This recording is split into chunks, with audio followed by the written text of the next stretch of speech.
In a world where empires rose and gods were many, a hidden current of forbidden knowledge flowed beneath the surface. A wisdom whispered from soul to soul, defying kings, priests, and even heaven itself. This was Gnosticism, part faith, part rebellion. Welcome to Manuscripts and Miracles. Today we uncover the complete history of Gnosticism, the forgotten movement that sought divinity not in temples, but within the human spirit. From the deserts of Egypt to the vaults of the Vatican, from the lost scrolls of Nag Hammadi to the dreamscapes of modern philosophy, this is the story of the knowledge that could not be destroyed. To find the roots of Gnosticism, we must journey back to the 1st and 2nd centuries CE, a world where Judaism, Greek philosophy, Persian mysticism, and early Christianity collided under Roman rule. Out of this collision emerged gnosis, the Greek word for knowledge. But not ordinary knowledge. This was revelation, direct inner experience of the divine. Gnostics taught that the material world was not God's masterpiece, but a trap, a flawed creation forged by a false god, the Demiurge. True salvation came not from belief or ritual, but from awakening, remembering the divine spark buried within. For nearly 2 millennia, what we knew of Gnosticism came from its enemies, church fathers who called it heresy and madness. But in 1945, the desert spoke again. Near Nag Hammadi, Egypt, a farmer unearthed a sealed jar. Inside were 13 leather-bound codices containing over 50 ancient texts, the Gospels of Thomas, Philip, and Mary, and more. These were the lost voices of the Gnostics, preserved in sand and silence.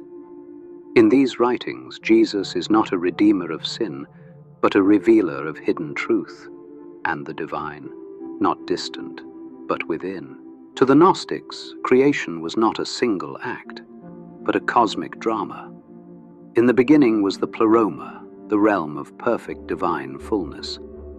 From it emanated countless beings of light called aeons. But one aeon, Sophia, divine wisdom, reached too far into the unknown. In her fall, she birthed the Demiurge, a blind god who mistook himself for the creator of all. And thus the material world was formed, flawed, imperfect, yet filled with trapped sparks of divinity, the human soul. The goal of life was not worship, but awakening. Gnosticism was not one faith, but a chorus of voices, Valentinians, Scythians, Manichaeans, and many more. Valentinus taught that Christ was both human and divine, the bridge between matter and spirit. The Scythians revered Seth, son of Adam, as the first enlightened one. And the prophet Mani, founder of Manichaeism, wove a tapestry of Persian, Buddhist, and Christian wisdom. His ideas spread from Rome to China. Even St. Augustine was once a follower of Mani before he turned to orthodoxy. When the Roman Empire embraced Christianity, Gnosticism's days were numbered. Councils declared anathema, scrolls were seized and burned. Heretics vanished into silence. The Church feared Gnosticism not only for its theology, but for its freedom. A faith without priests, without hierarchy, without obedience to empire. So, they buried it. But ideas, like light, always find a crack to shine through. But Gnosticism never died. Its spark reappeared in the Cathars of medieval France, in the mystics of the Renaissance, and in modern seekers of inner truth. Psychologist Carl Jung saw in Gnosticism a mirror of the human psyche. Writer Philip K. Dick believed he lived in a Gnostic universe.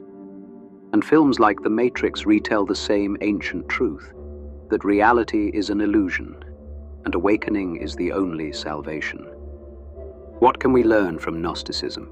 That truth may not come from authority, but from experience. That divinity is not distant, but within, and that every age must rediscover its own hidden wisdom. History is written by the victors, but truth endures in silence. And sometimes it takes a broken jar in the desert to remind us of what was never truly lost. This has been Manuscripts and Miracles. If you found light in the shadows today, subscribe and share this story so the ancient voices may speak again.